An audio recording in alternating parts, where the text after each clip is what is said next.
Location, location, location.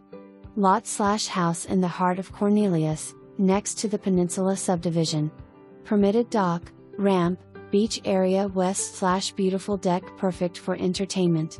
Private cove west/deep water, 10 to 15 feet, open water and seasonal golf course views. Finished basement. Sellers willing to share plans for contemporary lake home to replace main floor. Property includes 1/7 part ownership on parcel 00108503, which is land under the water in front of home and part of green area across from the water. No HOA and no building restrictions. Connected to city water and city sewer.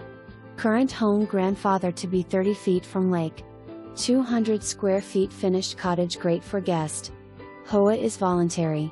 It includes access to 1.1 acre Diane Shores Community Lake lot, which has a beach and open area west/picnic tables, kayak area and paddle board storage rack. 2 sky ramps, shed closest to fence.